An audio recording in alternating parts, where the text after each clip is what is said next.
Okay, and we are live. So, good day, everyone. Azez okay here speaking to us. So, today we will be looking at Edo State, the disqualification of Godwin Obaseki, and the consequences and what next.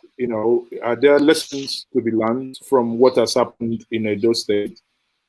Is it where two gladiators fight, or is it something that we will learn from, or as some people will say, it is the entrenchment of God for that reason? Some even have likened what has happened in those states as the embodied treatment. To have that discussion with me, I have Professor Timmy Legend Aswelime from South Africa. Professor Timmy, good audience. Thank you very much for having me. Okay. So, at the same time, I have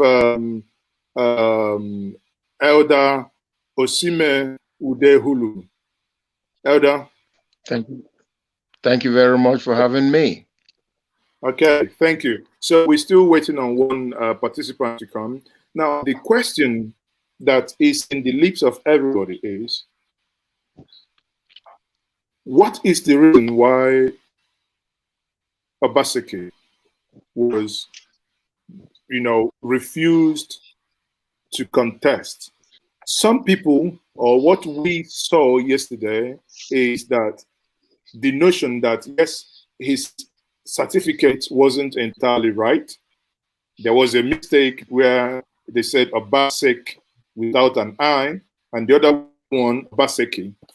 So is that good enough reason to disqualify a sitting governor from, testing in this election? I will start with Professor Timmy. Professor Timmy, over to you, sir. Okay, thank you very much. I'll rather say that the play is still on. So the lessons are not, it's too early to start taking account of what lessons it is to be learned. But one thing I will say is that the reason for the disqualification is not one, it's not monocausal. The party outlined the various reasons, up to 6, but in which I can actually summarize into 3. One is this discrepancies around the certificate. The second being the fact that the candidate contravened the APC constitution in terms of taking the party to court, which is not acceptable by the party because he did not, make use of the mechanisms within the party to try and resolve the case. And so many efforts that were made, the governor did not, take those opportunities. And the third one is irreconcilable difference. So it's not just one that made them disqualify the candidates, or whether right or wrong. This is not a question about morality. It's rather a question about strategy. Does it help them? Considering the fact that the party just lost the whole state of Bayelsa because of discrepancies around their name. Today, PDP is the one governing Bayelsa because of discrepancy in names. So that's where I'll just end that, since that's a simple question you asked me if it's right or wrong. Okay, so now if I pick up from what you just said now, the discrepancy, then I am pushed to ask, weren't in 2016 he was screened, and was this discrepancy not there, or didn't they do the due diligence? And if I have to take at the back of that, and I will say, in the last election in 2019, we had clearly, when PDP went to court, there was a case of Mohammed Buhari and a man everyone knows as Muhammadu Buhari. These are not the same. The spellings aren't the same. Yet, the Supreme Court of Nigeria did still not disqualify him. So at that point, could we, if he moves into PDP, for instance, and contests the election, doesn't that tell us why would they still allow him to go ahead if the certificate is quote unquote maybe through the discrepancy is valid? Does that not make his governorship as of today invalid? Okay. Elder, sorry. Okay, sorry. Your thoughts before he says something. Okay, thank you very much. Thank you for saying all that. The case of Muhammadu Buhari, we know how he ended.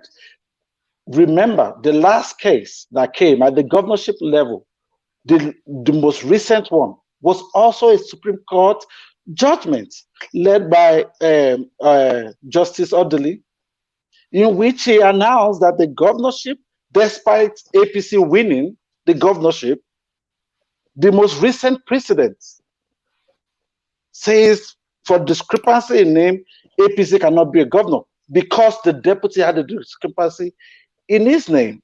That's the most recent judgment, which in a way supersedes the previous. But the question of which one is superior does not arise yet now. But is APC willing to take that risk? Would they want to go in? Remember now that even PDP in 2016 took Obaseki's case to court around the discrepancy in his name and qualifications. Even PDP did that. Yeah, but did they win? What was the that's the question there now. It's something that you still it's open. So the thing is, it's a time bomb. I just gave you an instance in which the Supreme Court, in the case of Muhammadu Buhari, actually said there is no issue there. But then in the next one, there was an issue. Exactly. So the Supreme Court is being driven and not being managed or whatever. I mean, why do they have to give conflicting?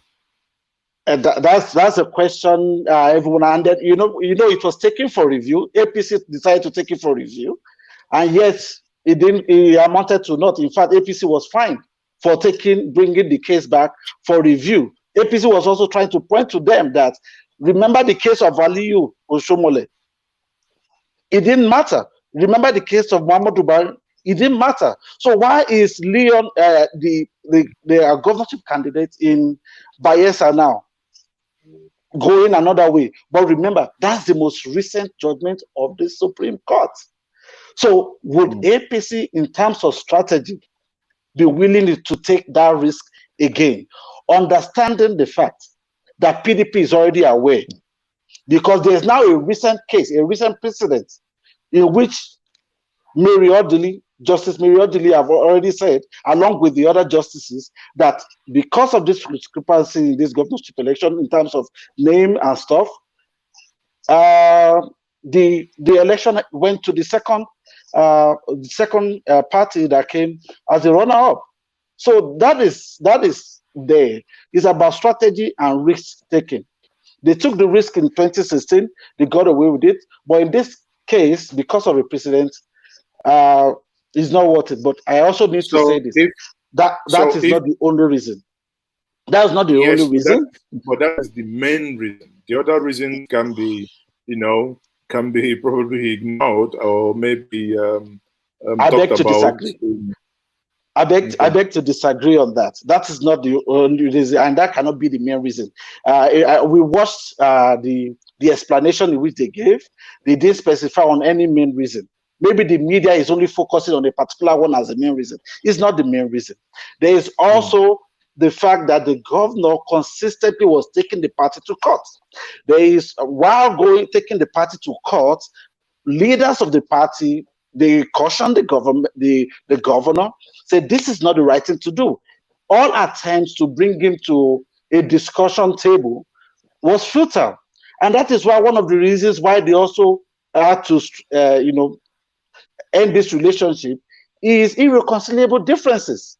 The governor was not listening to the leadership of the party at every level. It is only at the dying minute when he realized that he's about to lose, when the election was likely going to go to direct mode, in which the INEC now says he's taking the side, only the national chairman can, and the the National Working Committee or the national body of the party can advise them on what mode of promise they can take. Yeah, Only then did they go to Lagos to try to see Tinubu. Only then did you go to Abuja to try to see the president. But by this time, it was already too late. Okay, so Elder Udehulu, so what's your take? Okay, thank you very much. I listened very attentively to my brother. I really enjoyed that. Let's not forget the main issue is the differences in approach to governance.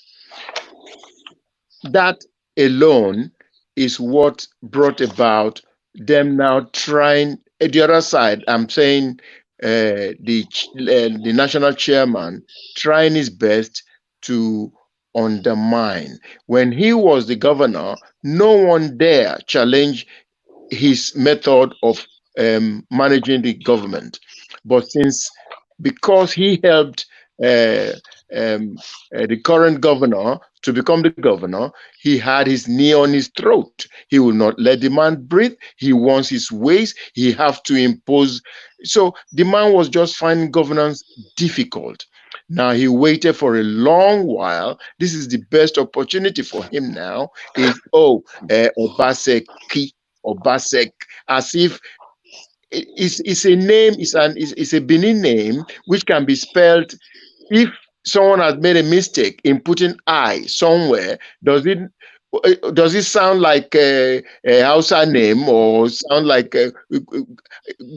does it mean then that person cannot be identified? If that I was there, they would probably go for full stop. The full stop wasn't there, or there was something not. You're just looking for something. It's not because of that. The main reason is Obaseki is not doing their bidding. I know it's very difficult. Look, we as Edo people, we want to move completely away from, this is how they say I should do it. Therefore, no, it's not helping us. Now, they are trying to bring the same guy, Eze Yamu, you have said is Judas. He has got no experience. That guy he now wants to give us. My brother, think of it. Where are we going? Where are we going now? So I'm telling you, we are now on reverse. We are now on reverse gear in Edo State. Yes, we are now on reverse gear. No matter what this guy has done, we could have tried our best to correct him a little bit. But look at it. Infrastructurally, Edo State is now championing a lot of the states. Take, for instance, Edo Central, where I come from. When Oshomole was the governor, every month I have to change my shock absorber for the car. This is not somebody said I went through it. As I'm changing mine, my wife is changing hers. Yes, potholes everywhere.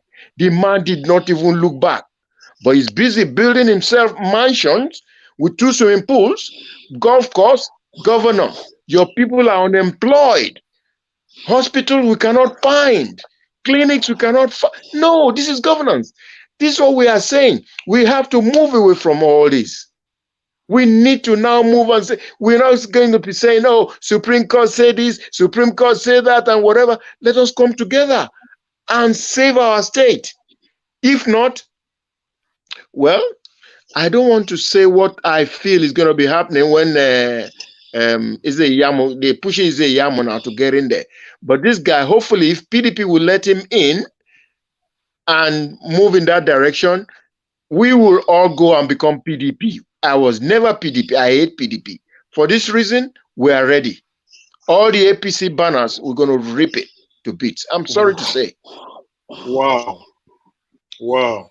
So it's, I can see the emotions here that, it's, but what if, it's Obaseki or nothing? What if you decide, because mind you, yesterday, Obaseki, I'm coming to that. Mind you, yesterday, Obaseki asked his supporters to be calm and not to do anything. not to go on the street. And his SA on media communications, Obaseki, issued a statement yesterday saying that they will not contest that decision of the APC. On that note, now, because Professor Timmy said that that is not the end.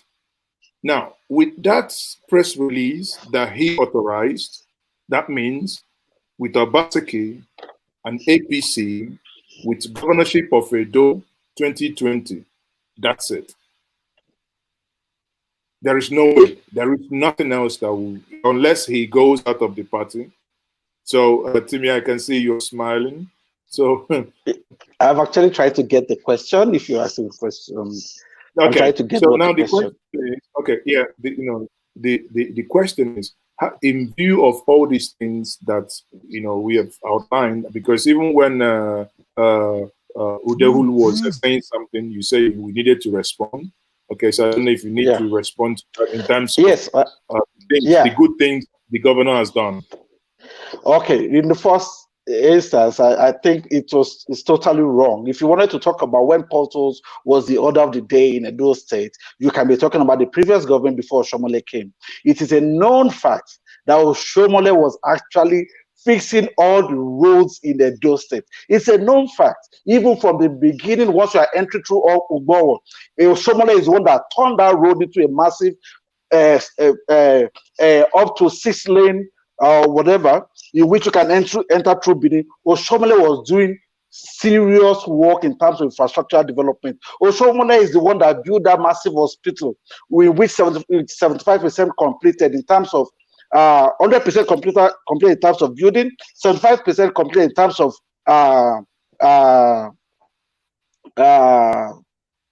instrument, and then training. All Obaseki needed to do was to complete that. Zulum, Bono, is completing the work, 75% work in which his predecessor did. He completed it. And it's everywhere there. But for 4 years, thank God, even Obaseki just said it, that he apologized and he regretted the fact that he locked that hospital off for 3.5 years. Is that governance? That's totally out of order. Just because you do not want something that Oshomole did to see the light of day. That is not fair. That is not governance. Let me continue. Okay. The other part, so let's clear that part. Oshomole did excellently well during his term. And then Oshomole, when we are talking about putting somebody, the only time Oshomole have actually imposed anybody to Edo people was when he imposed godfatherism. And he placed in Godwin Obaseki. That's the role of a godfather. Obaseki is a beneficiary of godfatherism. And then he begged all other aspirants to leave Obaseki. Let him be the one to lead the government, that all of you will work together with him. That was the deal. Of the almost a dozen persons that had ambition to run for governor, they listened to Adams Oshomole and allowed Obaseki to lead, but it will be a government for all. It will be an inclusive government led by the party. But guess what? Let us be factual. Oshomole never made any demands of him other than the fact that after winning election, from the moment Obaseki won the election, he cut ties with everybody. All those that labored to bring him into power. He cut ties with everybody. They all became an outsider. It was a one-man show. It was a Lagos-run governance. And that's what the problem is. When they reported to Adams, till today, they reported to Adams, and Adams being his leader, and he said, Obaseki, this was not what was agreed. Carry people along. That was all Adams did. Obaseki again shut out Adams. Adams just said, okay, no problem. The last time you became a governor, I told everybody to step down. But the next time, everybody to be equal for everybody to compete. That's all Adams did. Adams has not done anything, has not hindered his governance, he did not even impose anybody for him to appoint. In fact, when he became governor, He only appointed one person as a commissioner who is close to Adams Oshomole. Even that person was fired barely 2 years as a commissioner. So Adams had no interest in Edo State governance, did not hinder governance, did nothing. He only told him, we agreed for an all-inclusive government. But right now, every other person who had ideas, you've shut out their ideas. You've left them out of governance. But this is not how things are run. If you want to be a governor, you must learn to understand that governance and party politics go hand in hand. You need to bring people from within, also your party, to figure out people who can also play a part in the governance of the state. That was all he did. He never got involved in governance, the day-to-day governing of Edo State. Adams never did that. So all those ones are innuendos and they are false. Okay, last week I had two gentlemen. One was Edwin, and I had Victor as well. Victor was pro Oshomole. And I asked this question, which I'm going to repeat to all of you here. Now, we won't be doing justice to this topic if we say there is no conflict. If we say there is nothing happening, even when you ask them, they say, "Oh, we are fine, nothing is happening," but there is a Cold War. Now, at the heart of that Cold War, what is it that you people can say it is at the heart of that Cold War? Elder Udelu, what is it that you can say is at the heart of the Cold War? Oh, thank you very much. A lot to do with which contracts, money exchanging hands, using agberos to control market. For instance, all these kabaka. These are the real issues. Yes, even the market women, they used to beat them up. They have to collect money from them. All this has now stopped. People were getting money, collecting government money, but not remitting it and just diverting it into they became billionaires on the back of Edo State. Now, Governor Obaseki came and said, look, let's do things properly. This is government revenue. You don't have to do it this way. Now, where they were collecting, I think it was 5 million or whatever, they are getting nearly, I don't know how much they are now, almost 50 times more. It's now been, accrued to the government. But all that was what Oshomole was doing to pacify all these talks going around and turning Edo State but that is what is called empowerment in Nigerian political parlance. Yes, and that is when you stop. Exactly. I know, I understand. Yes. We have to take the bull by the horn. Just a sec, please. Yeah, we know that is how it's done in Nigeria, but that is what is making us to be a standstill. Look at Dubai. They don't do things like this. Let's do it properly, my brother. Everybody will be happy. Everybody will provide infrastructure. Everybody will benefit from it. And the country will be developing. As at now, it's only few line up behind me, see me at night, we meet you at the hotel. This is exactly what they have turned Nigeria into. If Obaseki is taking it the way direction is going now, transparency, you will, all of us who are here, retired or not, will be going home. Look at it now. When you go to Nigeria, we are worried. We are worried. A lot of money being voted for security. You driving on the road, you have to be watching left, right, left. Right from 6:30, boom, lock up. You're not going. They're in prison. Is that how you want to do it? I went to Dubai. It's not my country. 24 hours I was on the road, my brother. So don't let us bring this. It's because of Supreme Court said this, and then the other one said this. We are still going round and round and round. The youth are not going to take all this. No, we want transparency. let me bring in the third participant here, Sir Abiodun Uzi. You are now on because I didn't bring you in. Two things: we cannot see your face; it's too dark, and Yes. I think we are struggling with your headsets. Yeah, face the light, brother. Sorry? No, you need to face the light, then you'll be seen. Yes. So go ahead, sir. Okay. Thank you very much for giving me this opportunity to express my view. I want to appreciate you, the moderator, and the other participants. To begin with, just as the last speaker has spoken, I want to align myself with him because things are not being done well in the way it ought to be.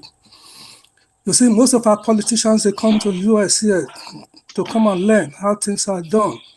When they get back home, what they were taught here, they don't put it into practice. Okay? They do what they think that they should do in order to satisfy those that has put them there.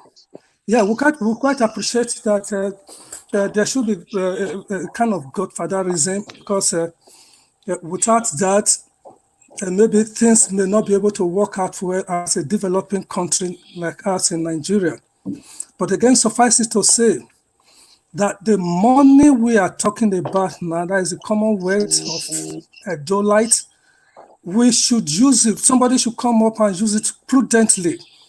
Use it to develop infrastructure and other things as education, health. Now, I want to commend Godwin Obaseki for a job well done. For the first time in the history of Edo State, we have seen an articulate person, a politician, or a technocrat, becoming a politician, and he stood on his feet to say that, yes, money you are beating him for, that's lock up the treasury, they cannot get money to share. Definitely, some of us who are not at home for now, we would definitely support him wholeheartedly. Obaseki should stand on his feet. Look, let him forget about APC. Without APC, he can win the election there. If Oshobole cannot bring out his talk to come and rig the election and use the federal might to rig the election, let the election be free and fair, and let's see whether Obaseki will not win. Okay, but because we are so prone to using talks in achieving our needs, then that is why our state is not developing.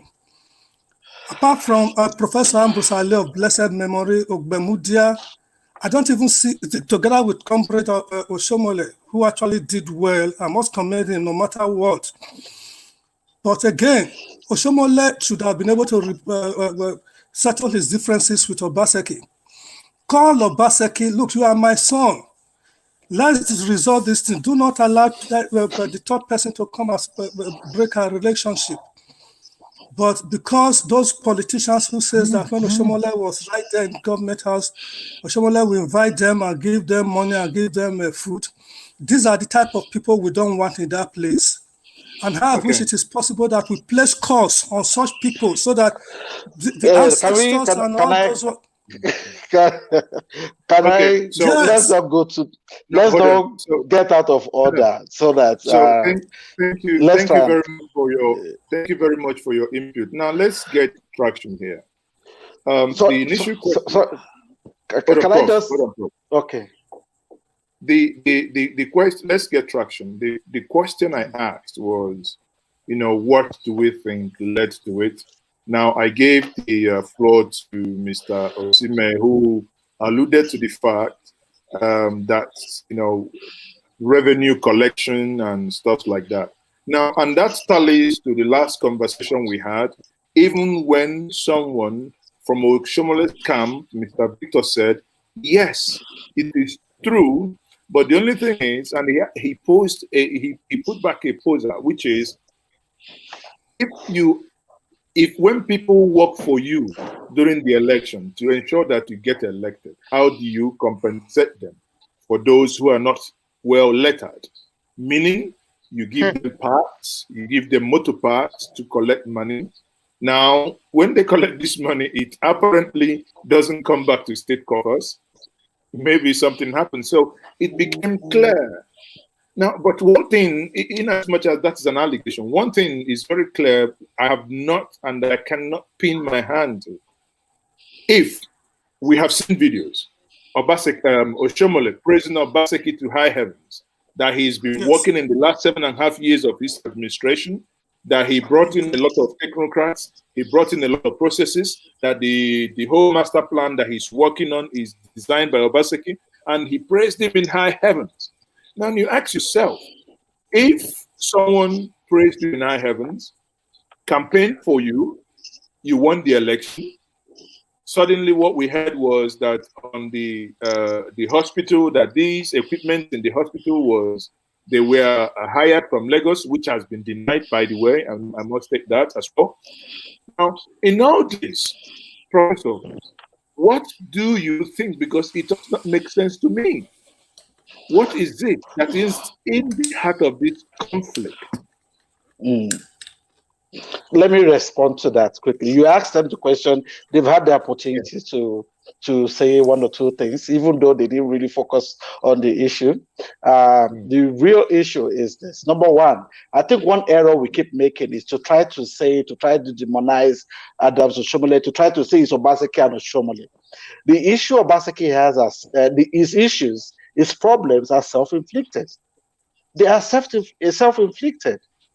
And then it's his own mindset, because it's either he doesn't know how to learn, is politically immature, or he doesn't have good advisors. Now, when people who work with you, report you to your predecessor, and your predecessor is trying to get you back in order to say, hey guys, there's a way you can do this, and it should be a win-win for you. You don't need to give any comfort. In fact, Okimbaloyo did ask Obaseki that you were saying out that I want to use those money for Edo people. Did anybody ask you for money? If yes, who asked you for money? He couldn't answer. No one. That is, you need to go and check on YouTube and check the interview he had with Shehu Okimbaloye. He was asked. So I don't know where my colleagues here are getting that information from. Yeah, but hold on. If you, why he may not be able to answer Shehu in Shewu's program is, you know what is happening. There are some undercuts where certain things happen. Come on. I mean, there are questions that could be rhetorical, that you don't have to expect him to start naming names. But we still know people. We all have internet. We know people who are running everywhere saying my hotel has been demolished with no means. I'm coming. Thank you, moderator. I'm coming to that. The truth of the matter is the stage at which this has gotten to. Obaseki has said worse things about Oshomole. He has even said, I'm going to deal with you. He has denied denied him of his fundamental human right of freedom of movement. He has done much more to Adams Oshomole. If Oshomole has ever asked him for money, mentioning his name that he asked him for money would not be an issue for him. He was posed that question rather than answer. He was stammering. Now you mentioned the person whose building was demolished. That's another problem I did have with a dictatorial tendencies of Obaseki. It's one of the reasons. That's why I said his problem is self-inflicted. No, my other colleague also mentioned Kabaka. Let's open our mind for a while and be objective here. You said this person built this massive hotel close to your primary school, or is infringing on your primary school. This building is worth millions. This is also someone, Kabaka, among those persons who work for you, who work for your election. So because now he's saying something against you, you decided to demolish the building. That money was built with millions of naira. Why can't you even convert it into a primary school or an office where people, the staff should be staying or anything like that? But you demolished it so that even if you lose election, any other governor that comes cannot bring back that building for you. You wanted to just destroy it. That is vengeful, and that is one thing he didn't know, he created more enemies when he did that. He also created more enemies for himself when he decided to say, because of his phobia, and decided not to allow up to about 14 House of Assembly members duly elected to serve their constituency in the House of Assembly. You frustrated, you extended your executive arm into the parliament. Now that also caused problems. But on that note, Oshiomhole actually had 9 during his time. He had 9. So he actually worked with 9 people during his time. So anyway, well, you're talking about conflict. Now I'm answering your question. We're talking about APC conflict. Now, if he had 9, those were his 9 party members. We're talking about the conflict, internal conflicts between them now within the APC that led to him not being screened or cleared. Yes. So I'm talking about the problem that he is causing for himself within APC. Now, those 14 House of Assembly members, they are in the base at the constituencies. So that is one of the reasons why he never wanted the direct primary. Because those persons are majority and they will now work, because now they are vengeful. For 3 years, they've not been able to serve those people. They are at home. Who does that? A dictator. A dictator breaks a building down, worth millions. A dictator will not allow 14 House of elected members to be in the House of Assembly. A dictator will block Adams Oshiomhole's home, deny him of the fundamental human right of free movement.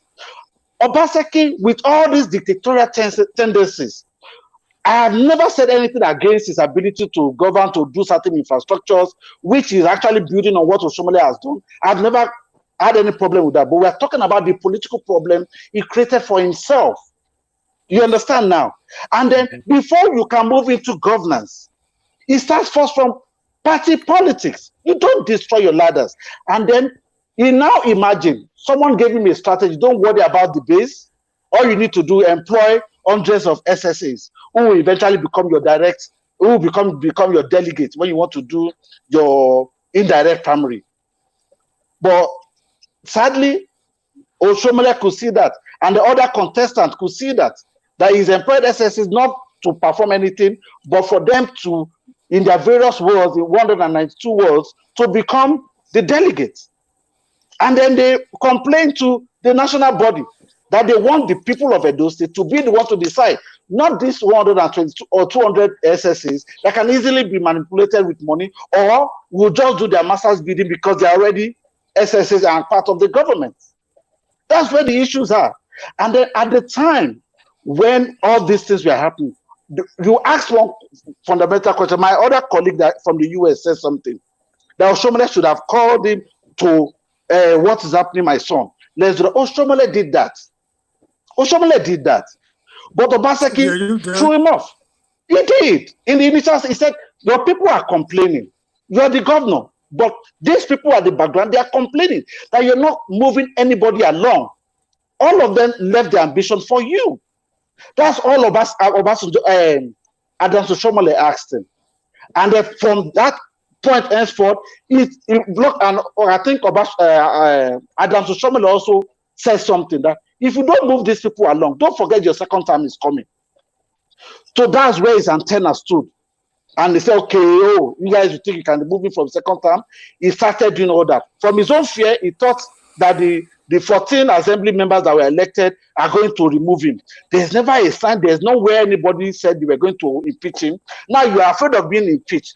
Today, now you are disqualified. So have you won? No, you have not won. You created your imaginary enmity. Your imagined enemies today now become real life enemies.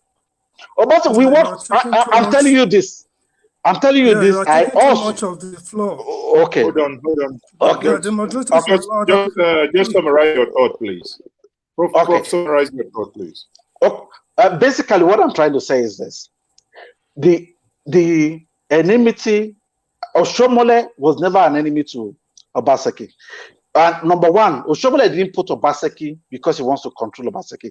If he needed somebody to control, it's not Obaseki he would put there. So if Oshiomhole is somebody looking for anybody to control, he will not even be thinking of Eze Ayamu. But he has not even said he's choosing Isayam, because both Isayam and Obaseki, they are people you can't control. Let us be factual. So he's not looking for a dummy who he wants to control, but rather he's looking for someone. Go there, carry your people along, you carry your party along in whatever you are doing, your base. Thank you. Okay. So isn't it funny that in 2016, Obaseki contested against Ezeyamo, and Oshomole was seen, and we have the videos making unprintable comments against the person, calling him all sort of, Suddenly, derogatory names. Years later, the same man that you said A, B, C, D is the same person. The party is giving the clean bill of health to contest. Now, as politicians that all of you are, is it not shameful that it means there is no ideological pinning on underpinning where someone moves from party A to party B, from party B to party A? In 2016, Obaseki was APC. Isayamo was in PDP. Today, Isayamo is in PDP, and Obaseki maybe, if confirmed, could be in PDP. Come on, that's a joke. That's a joke, because how do you develop with that kind of mindset? Now, the question thereof is, what are the chances of Obaseki as it stands now? APC have disqualified him. He's not going to contest it. Now, Mr. Osime, I'm asking you this question. What are his chances? Okay, thank you. Thank you. If I may quickly refer back to my brother Timmy about the someone's house being demolished, hotel being demolished. This is part of the revolution that Obaseki was introducing to the community to teach us lessons. Work for your money. These are illiterates collecting government money from somewhere. They diverted it and built hotel. Unfortunately, they built it on the wrong land. Let's leave that.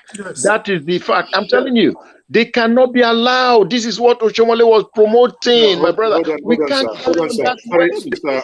Sorry, sir. Before you continue, hold on. I think because there is, if you want to anchor this on the issue of morality, how wealth was acquired, then I will tell you that as long as there is no judicial empowerment to carry out that, then it's illegal. But if we go back to the time El-Rufai, hold on, if we go back to the time El-Rufai was the Minister of Abuja.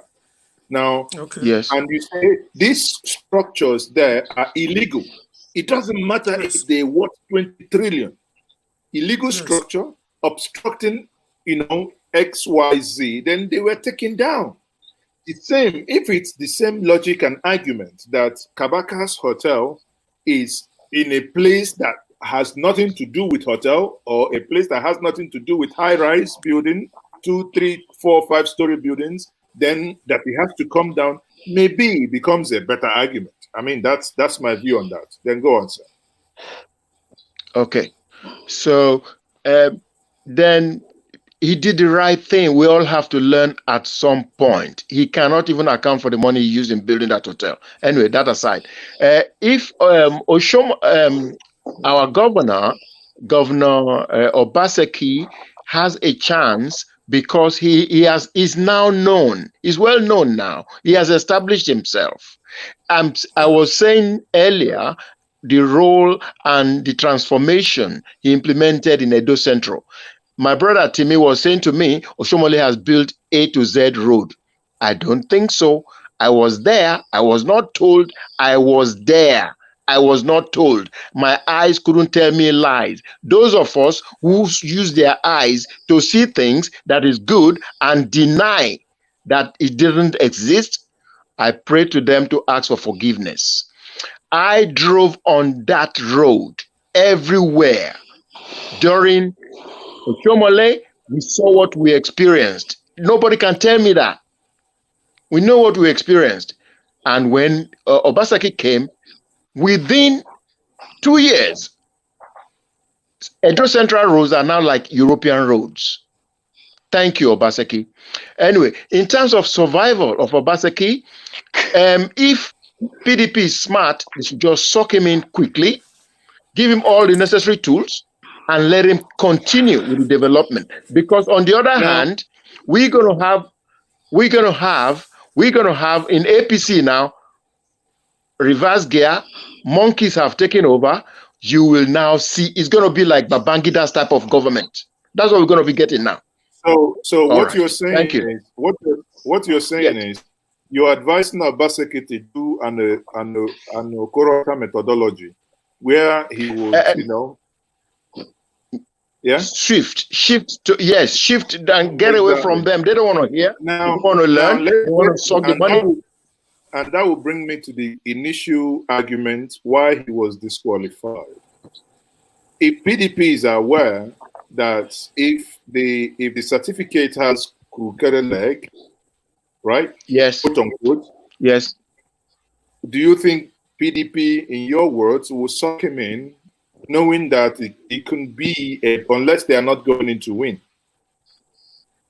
If PDP takes, and that point is raised, if the same point is raised at some time, at some point, doesn't that mean that they've lost whatever they've put in there? That will then prove to the world that in the first place APC was lying.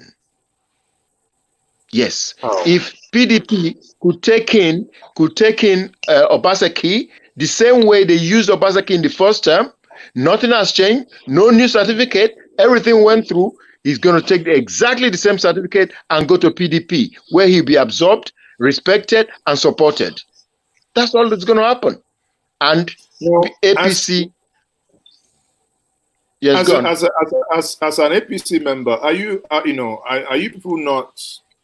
I wouldn't want to use the word ashamed. Are you people not just kind of being disappointed that there is no ideological difference between APC and everyone just goes and goes out? Just like. Thank you very much. Yes, I am really, really disappointed. Very unhappy. We know how many weeks, months, years we've been running around in London here to get Buhari to be voted in. Only for these kangaroos now to hijack the whole thing. We don't even know which direction we are going. We're going anymore. Now, yes, they've hijacked the whole thing. We don't know where we are going. Even Buhari himself is sleeping. No. Let me just finish. I'm just curious if we're discussing monkeys and kangaroos and donkeys. Well, that's what is happening. They are not ready to govern. They just my brother. The white man have said they are not coming back. They are not coming back to colonize Africa. But the trained monkeys will bring the money over. It's working. It's working. Open your eyes. That's what's happening. Can I respond? Hold on before you. When Oshomole was going to contest, he was from Labour Party. He was from Labour Party and he couldn't get a position. AC leader in Edo State, Imasue or whatever, they had to put pressure on him to step aside for Oshomole. He was Igbenedion and Iyamo. They put pressure on that guy to make sure Oshomole is given a ticket and whatever. What did Oshomole do as soon as he got the ticket? He cut them all off. He started attacking all of them one by one. That's exactly what he's doing again now. So don't preach me. Oshomole is so nice. He's helpful. The guy is treacherous, and his days are numbered. I think let's control. I mean, I understand how, in view of what has happened, I understand how some of us feel. But let's keep it down and keep it civil. On that note, I would like to ask Sir Abiodun Uzi, what's your thoughts and what's your take? What is the next thing for Godwin Obaseki? Yeah, thanks very much. Obaseki should go to the opposing party, the PDP. Obaseki certificates has been authenticated by the registrar of the university he attended, UI, the premier university for that matter. So to hell with APC. Let Obaseki go straight to PDP. And because of his performance, what he has done for the past 4 years, the people of Edo State, we are educationally advanced, we are politically aware. These people will vote Obaseki in. It's most unfortunate that the Nigerian Constitution does not even have a provision for an independent candidate to come on board. If there was a proviso like that, Obaseki would have come as an independent candidate and he would have won a landslide victory for that matter. So Obaseki should go to whatever party he needs to go to and confront Ize-Iyamu. To me, Ize-Iyamu is not going to be the governor of that state. Mark today what I'm telling you. Ize-Iyamu is going to fail woefully because we don't have, those people don't have such money to bring out and they use it to celebrate a particular chief's birthday.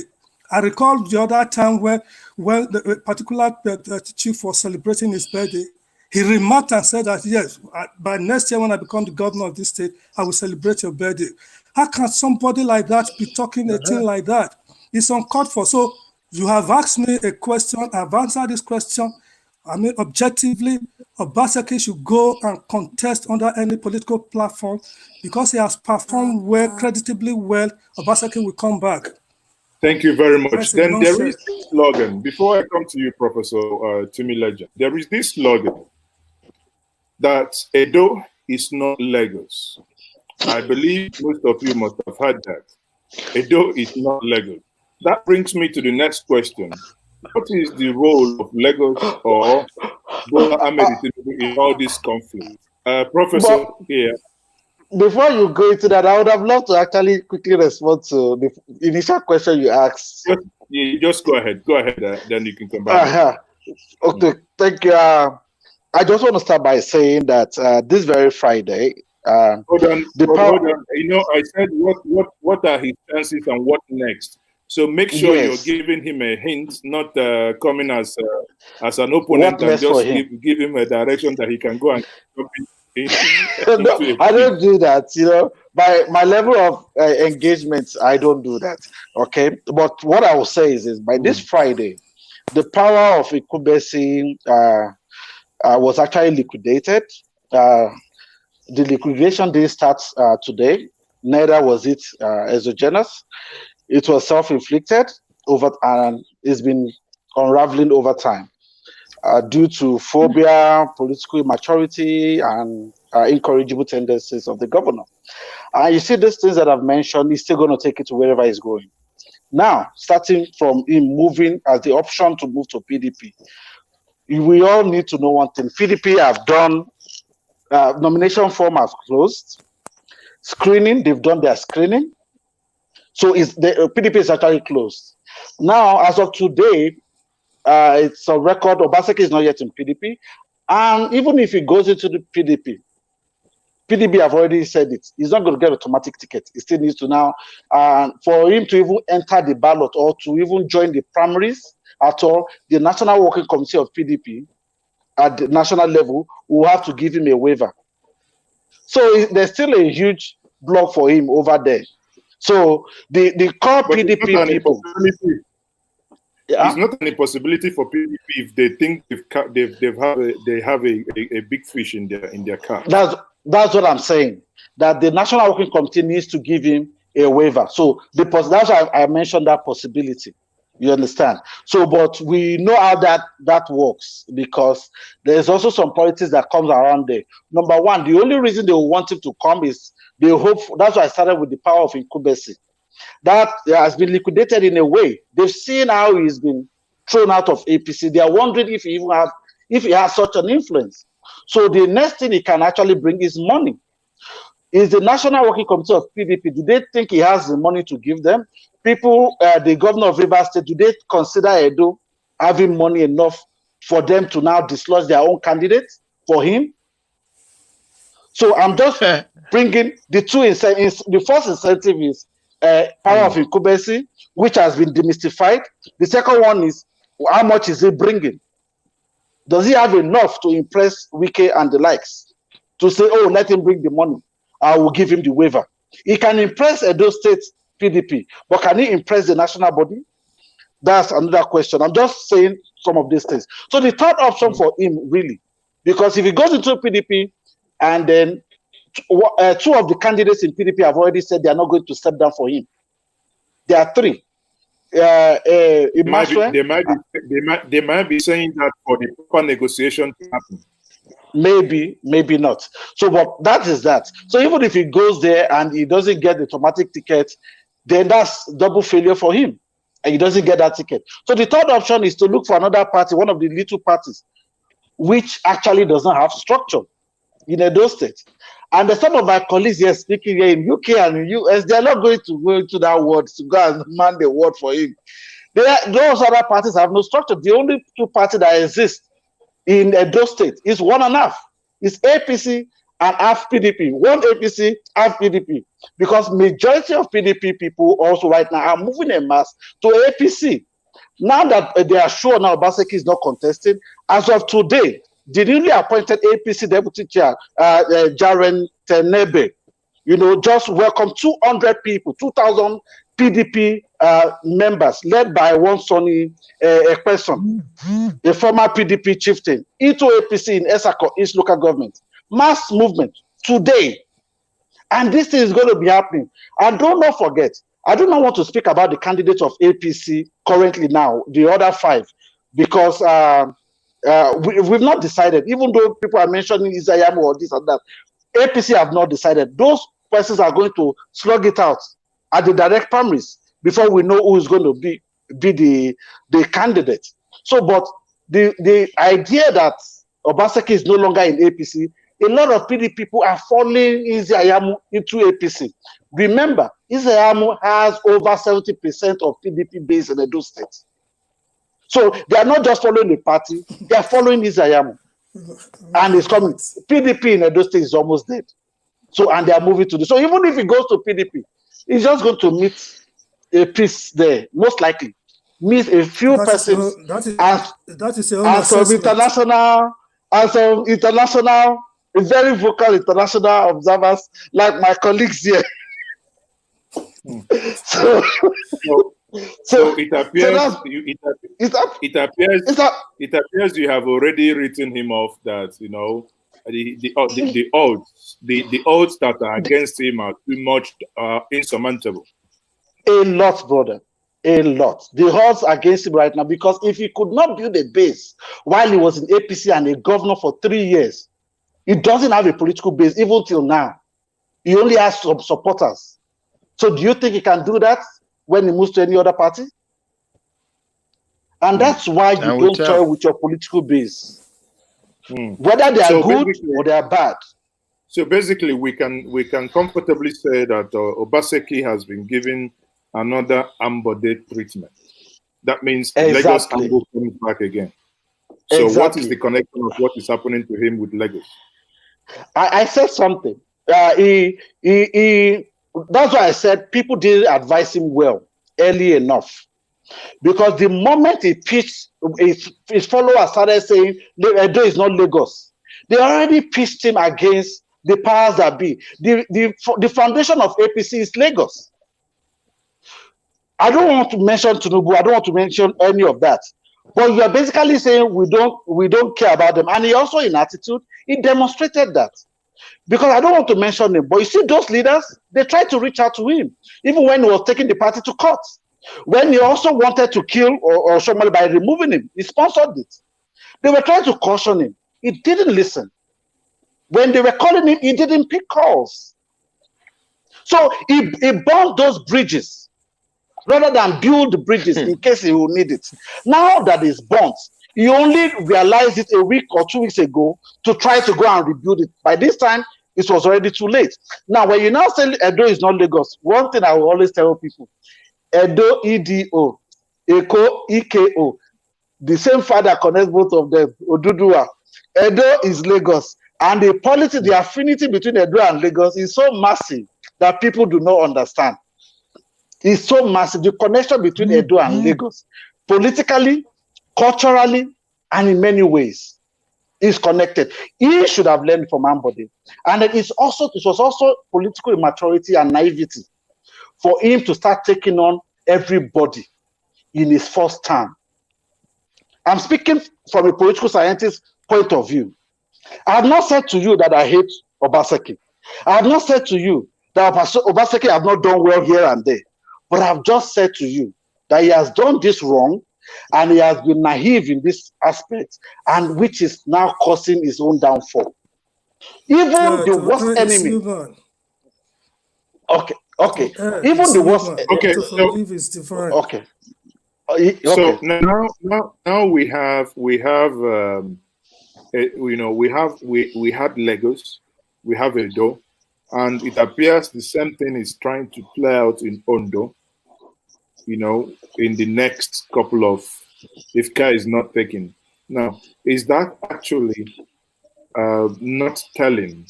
Is that actually more to do with a political party, or is that no more to do with the internal workings of that political party? I mean, we saw what happened in Rivers State. We saw what happened in Zamfara. These are things pointing to one direction, the party leadership. So is it not time that APC, if they want to survive, should save themselves from that single pointer? On that note, I want to say, now the next question, I don't know, Osime and Abiodun, I don't know if you want to put any summary point before I get to the next question quickly, based on what Professor Timmy said.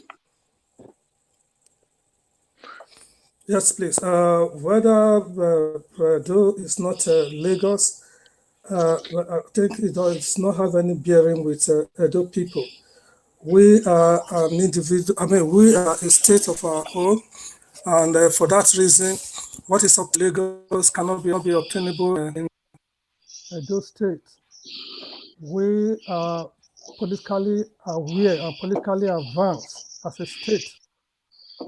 Honors lies on the people of the state to be able to Obaseki, whether he has actually done well or not. For example, I've never met with Obaseki before, but again, as a retiree, I'm here in America.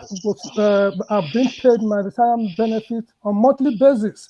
Whereas there were those who were there who even prematurely retired people from the service. And until when Oshomole King started paying the backlogs of arrears to these people. So please, let Obaseki be supported. Even the professor is talking. Yes, you said you have not said Obaseki has not performed or what have you. Support Obaseki so that what he has started will be completed by him, because it's going to be a legacy for all of us to point out that this is what this man did during his tenure, and a highly articulate young man. So that's my summary. Thank you. So, Elder Osima. So, yes, okay. Yes, I am also of that view. What is it? It's echoing itself. It's echoing itself. It's echoing. I think you have something on. No. Go ahead again. Okay. All right. It's all right. It's okay now. Yes. I'm also of that view that Lagos is not Edo. We know how Tinubu manages Lagos. That is not how we are. We are completely of different breed, different structure, and we relate differently. It's not one godfather. If Oshomole wants to impose himself gradually to become the godfather that he has told us severally, there will be no godfatherism. He has told us severally that he wants his he wants to be remembered as the man who killed godfatherism, but we can see what is playing out now. So Edo is not Lagos. Obaseki needs support. Obaseki has taken our state into a completely different dimension. Unfortunately, our people are still behind. They do not understand the sort of politics he's bringing in. He might be a little bit naive or whatever, according to my brother Timmy, that he doesn't know how to tell lies and play that diplomatic or whatever. He can learn it gradually. That's not what I said. Gradually. So, well, he can learn it gradually, but he is definitely taking that state in a different direction completely, which is for transparency. As my brother said, now you can have your salaries paid. It's echoing again. I stop. Yes. Yes. I think it's coming from your side. So. It's from my side. Oh. I think I don't know. Everyone is echoing. Yes, I don't know why. No, it's not echoing. Oh. I have a perfect audio. It's not echoing at all. So that's what Timmy is doing to me.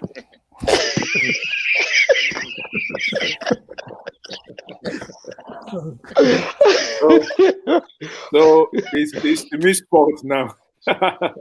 Yeah, it's back now. It's fine. Yeah, back again. All right, thank you. So now we are happy in Edo State. Your salaries are paid as when due. Your pensions are paid as when due. That is progress. We cannot guarantee that when that level is going to be shifted away as soon as these other people steps in. We're going to be having a lot of problems where things are not well at all. Sometimes I don't know, but sometimes I find it a little bit. Sometimes I must say that I find it a little bit sad when I hear paying salaries and building road as yardstick of measuring good government. I mean, many of you are in the diaspora. Yeah, I understand. Yeah, this is it. I mean, it's like this is it. If ATM, if you have your money in an ATM, in a bank, you expect that you walk up to the ATM, you stick your money, you put in your PIN, and the money comes out because it's your freaking money. So you don't need to basically, we singing hallelujah for that someone paid, salaries and all this stuff. Right. But it kind of gets me thinking, I mean, when shall we even get to a point where these things no longer matter? Where, we've grown these things that they no longer play important role in our discussion, in our lives. And that brings me to the next question. Can the people of Edo support Obaseki against all odds? It is, when you come online, you can hear people typing, Edo is not Lagos, Obaseki 4+4. How many of those people actually have a voter's card? How many of these people actually are on the ground when push come to shove? When they will see machetes and when they will see people, we saw what happened in Kogi, where even at a point they had to sing a song, they will hear ta ta ta ta ta. I mean, come on.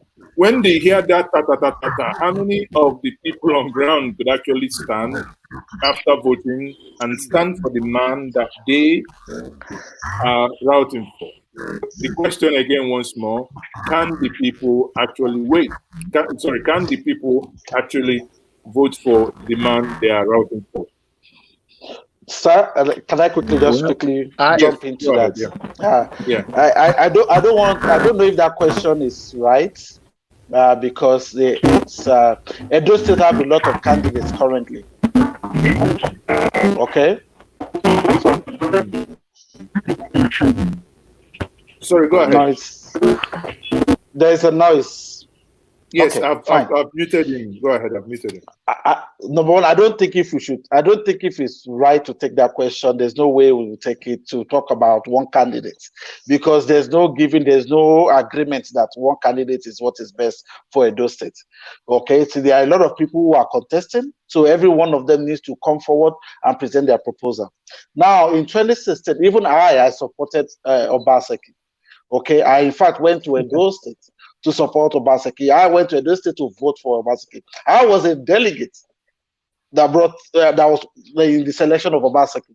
Okay, so, and even when it was going wrong away, I contacted a lot of people who were close to him. who were shouting, Edo is not Lagos, this and that, and I told them that Obaseki is missing the way. Governance and politics are twins. You must learn how to use them both. Now that Obaseki did not listen to anyone, he has been liquidated in the APC where he has the chance, because the first time he became a governor, he practically didn't speak to anyone. He was selected by what we are now calling Godfather. By then, he was a leader. Oshomole is referred to as a leader, but depending on how you're viewing it, you might want to call him Godfather. A Godfather does not tell him to bring 10% of Edo State fund to him in his home. Nothing like that is happening. So how then is he a Godfather? He is a political leader. Let us be frank. So he is a leader of APC, not just at the national level, but he is a leader in terms of political leader, not as a party in Edo State, but as a leader in Edo State. So Obaseki have not played his game well to become a leader of APC in Edo State. And Semozozwa is not strong enough to be a leader in Edo State. He's just a party chairman, and this one is just a governor. And why they missed it is they've abandoned the grassroots. They've also abandoned the political bigwigs who worked to bring this person in. Because whether you like it or not, you see one political bigwigs have thousands of soldiers behind them. That's how a leader is built. Oshomole Adams never, Obaseki never had that then. He never even spoke in any rally. Oshomole was the one that was speaking for him. Today, he still doesn't have it. Adams was actually advising him on how to get it.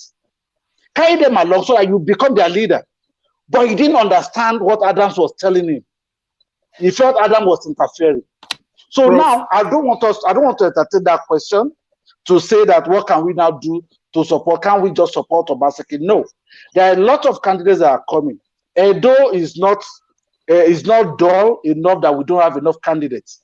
We are a lot of candidates that are coming out. So on this platform that is supposed to be playing, we can't choose a candidate and then put it out there to say, oh, we endorse this candidate. Let us mobilize people to follow this candidate. I said the question was, can the people of Edo, because again, you can hear, if you've been reading online since yesterday, people are visibly, some people are visibly angry. Now, yeah, some people definitely. Well, some is not obviously not everybody. Some people were pouring champagne anyway yesterday as well. Yes. While that their bread has been buttered and waiting for their palms to be greased. It's normal. Yes. Now the question actually was, can the people of Edo support him? You know, if he moves, obviously every other political gladiator there has supporters. But the question that I wanted to pick up with you is, you mentioned, you know, carrying people along. Please, as a professor of political scientist, now, can you just oppose the concept of carrying people along and break it down in Edo State balance for every viewer to understand what it means to carry people along? Does it mean sharing, giving people money directly and indirectly? You know, I don't know. Just tell us. Thank you very much. Actually, when I said carry people along, it's actually supposed to be the layman language in terms of carry people along. The right, the standard word is inclusive governance. Inclusive governance from the party base. Now, when a party is a group of people who have ideas of how to govern a state, either at the state level or at the federal level. So they have these ideas, they form the ideas, they form a program, a plan, or what they want to implement. Then they take it to the people to say, this is what we want to do. Vote for our candidate. Then the party now say, you be our flag bearer, be our forefront.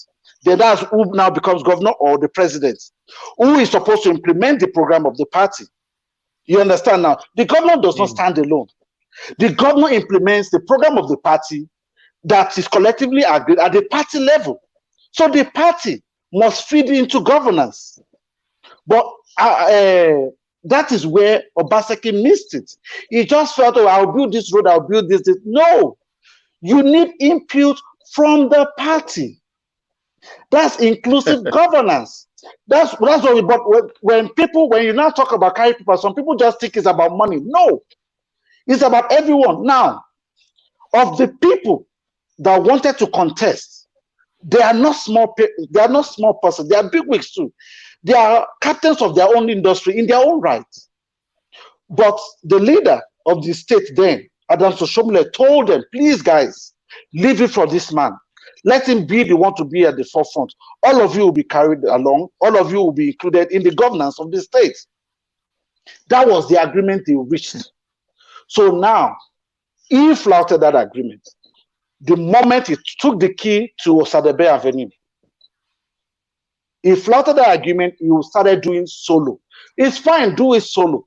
But when it gets to the point where you need your contract to be renewed, we will not allow you to do it alone. All of us will come out. That was where the problem is. That's where the problem is. That everybody now say, I also have my own idea that I want to give Edo. Obaseki is not the only person who is a genius. Edo State is not bereft of geniuses. There are a lot of smart people in Edo State that will govern Edo and even do better than both Adams Oshomole and Obaseki. There are more of our citizens that are everywhere else, that are all over the place, both in Edo and in diaspora, that can do it. So if any governor thinks that it's his birthright, he's making a big mistake. So basically what I just said, in summary, what I've just said is the inclusive governance from party base. That's where Obaseki missed it. And that is why I said this thing is self-inflicted, and it's not like anybody's returning him. It's not like anybody's asking him for money or anything. In fact, the only let me just end it there. When you say it's not like anybody is asking him for money, whereas from his own camp they are saying, yes, we've been told there are people, you know, I don't want to use the word talk, but there are people at the grassroots level that could engage in some of the political activities that you and I, you know, might not engage, and afterwards they will be rewarded. And in rewarding them, that means, you know, bypassing some of the futuristic processes that, you know, something like automation of processes. We say, okay, for this benefit of these people, we'll stop or we step down on process automation in order for them to manually do it and take their cuts and post some returns. Can I respond to that quickly? Yes, please. That is totally wrong. You can't do that.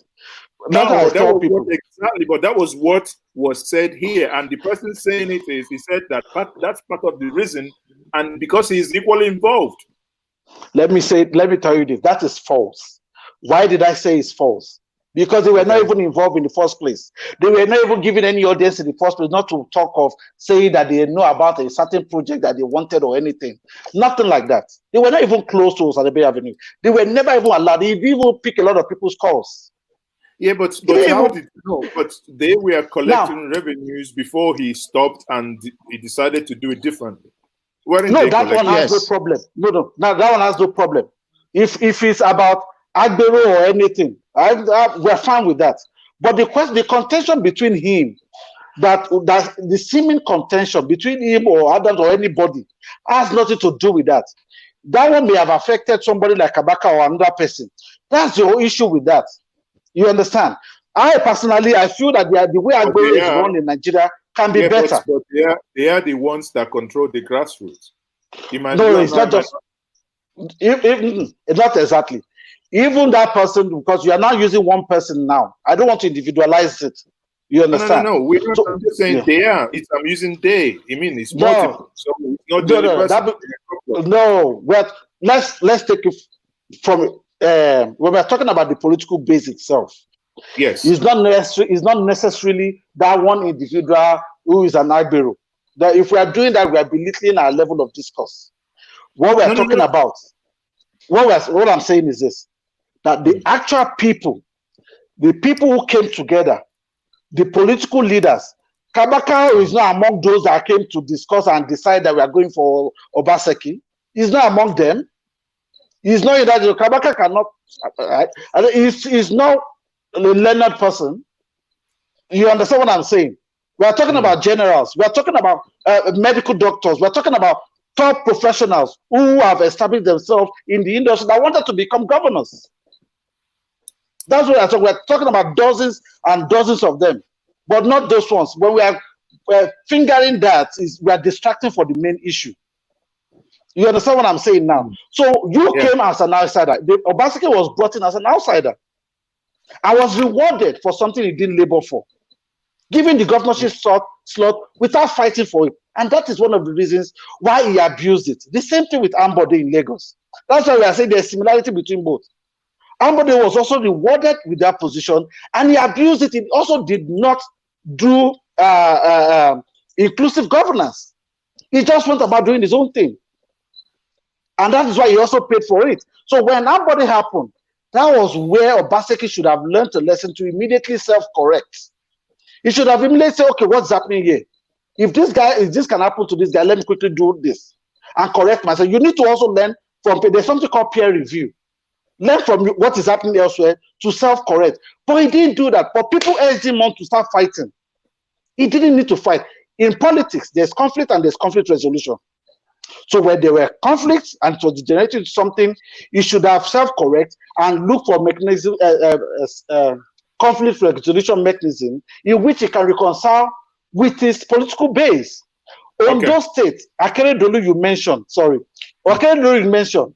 when he became governor, he was at odds with Tinubu, at odds with Oshomole and co. Today, they are not at odds. He corrected this. He spent the last 3 years correcting this. He spent the last 3 years, Akeredolu. He stooped to conquer. In politics, you must learn how to do that. So you think that Ondo, that Akeredolu is now out of the woods? He's out of the woods. He's out of the woods. But this man is still in the woods because he went about talking too much, making noise. I'm going to deal with the national chairman. I'm going to tell him I'm Obaseki. I'm telling you that this to do. You don't do that in politics. That's childish, political naivety. So invariably granted on the things he said. So it appears, the other side were obviously, because of the verbal diarrhea and one could too much. So granted that such words and such things were said, now the other side was actually now being vengeful.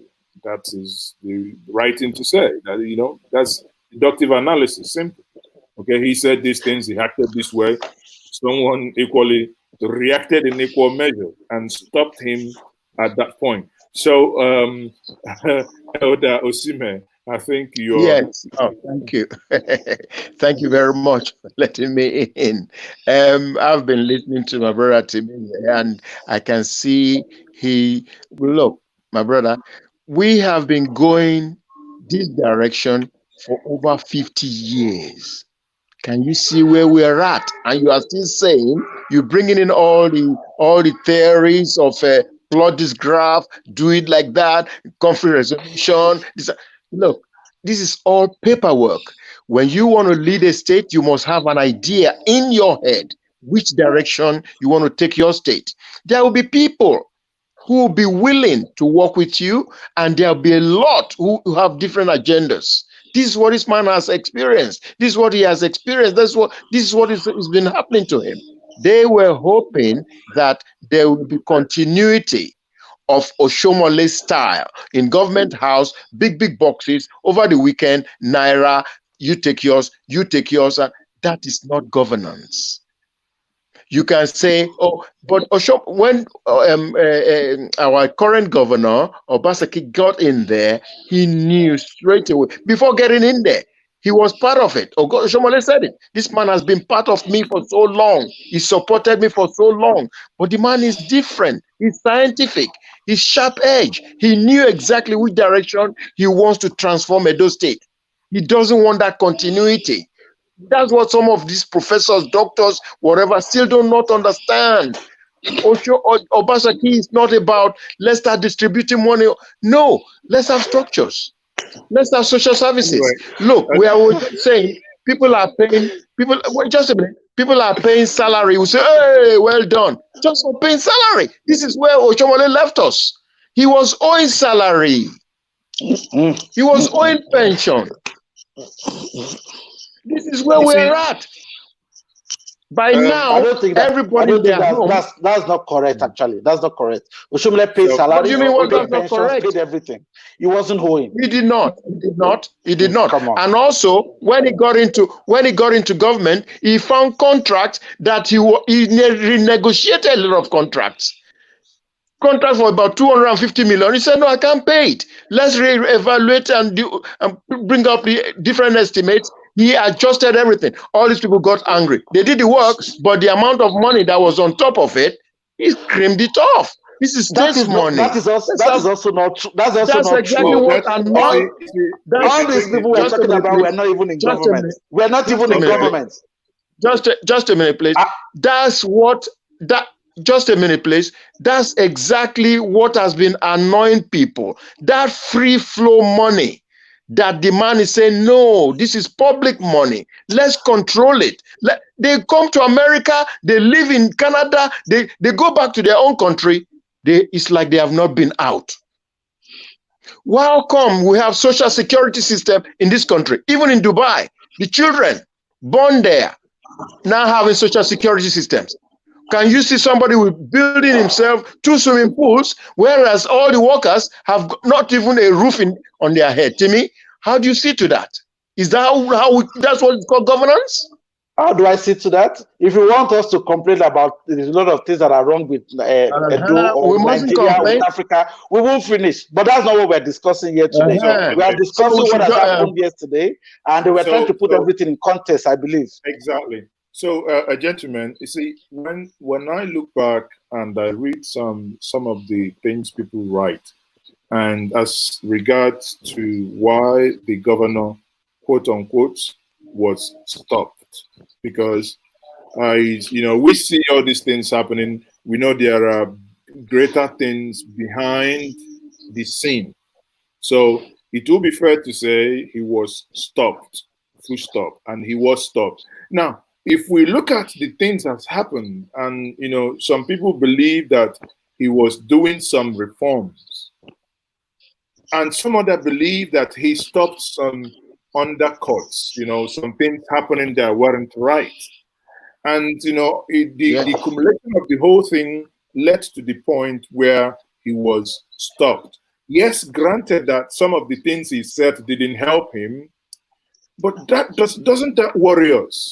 That some of us, if not all of us, who sit from the outside and have a very fantastic idea how to make change and how to bring about change in government, doesn't that worry us that it could eventually be only utopic? Because when you get close, obviously you and I sitting down here, we thought, look at him, he's not carrying us along, so let us kick him. Because obviously that is it. We're not, we cannot want to change things and still carry people along. I mean, it is madness that today, I asked the other time, the person who joined us, I said, it is madness that we talk about tax collection and you have Agberus going with pen, marking this. For Christ's sake, we have their registration. We can sell them recharge card if it's 1,000 per month. I mean, we do these things as if it's skyrocket science because we want to keep some people off the street. And all we do is just to feed men to balloon their tummies, their shirts shooting out as pregnant women because they have access to uncontrolled resources. Resources that we, in all our education and in all our exposures, that we should have, things in place to stop such happening. When I look at that, all these things, and I say to myself, do we have any hope of fixing that place? Starting with what is happening currently, is there any hope at all? And that will be our concluding thought. Is there any hope at all? Can we fix it? If you are asking me that, with what has just happened, a lot of us are discouraged. A lot of us are very, very upset.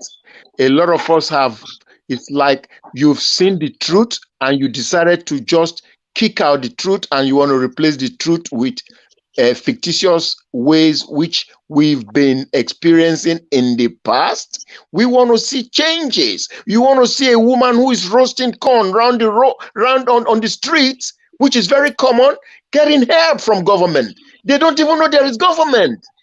They just leave. Is this how we're going to continue?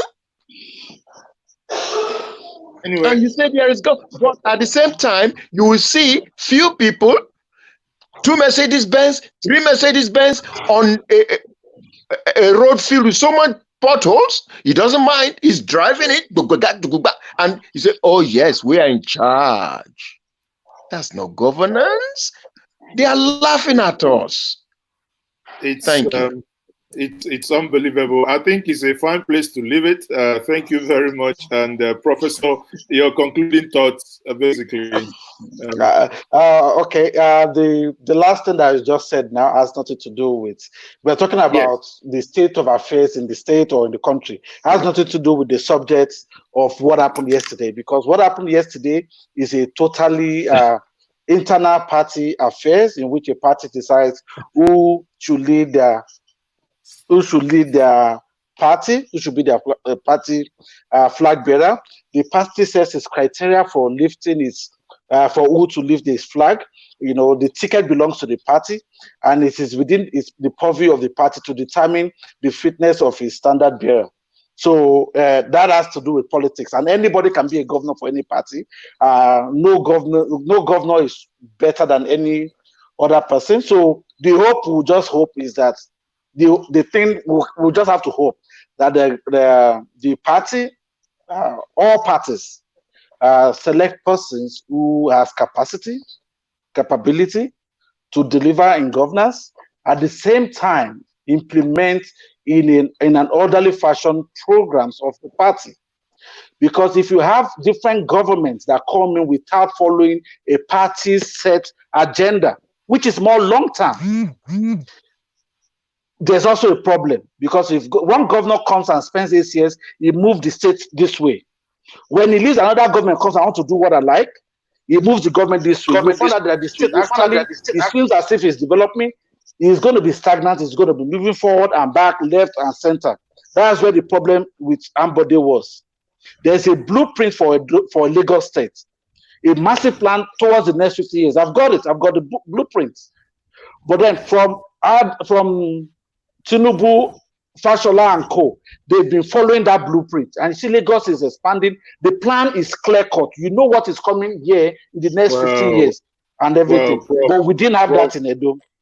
I'm answering your question. I'm answering your question, and I'm rounding off. Sorry. What you said about the blueprint, I don't think because there would, how would you have a blueprint and you are not unable to build a basic light rail that you've been building for so many, God knows how many years? Let me respond to that. Number one, that has to do with resources also. Okay, so and then they still have to choose. They have to choose what they want to do. So each government comes in, they implement the party's plan. This is what we have to do in the next 4 years. They're doing it. Lagos is doing well. Among the old states in the country, Lagos is number 1. So it's working in Lagos. And most times the governors of Lagos, they become number 1 because they already have a blueprint of what they want to come and do. By the time they come, they start immediately. So when the next one comes, it continues from there. We mustn't be having government who comes in and says, this governor has done this 75%. I'm not going to complete it because I want to embarrass him. That's where I want to end my conversation today. Yeah, thank you. I think you, in your concluding thoughts, you made a very emphatic and a very, wonderful statement that government must be a continuum. I have been one of those that actually advocated that government projects must be anchored in law. That it doesn't matter you come from party ABC, party CDA, party WZY. You must continue.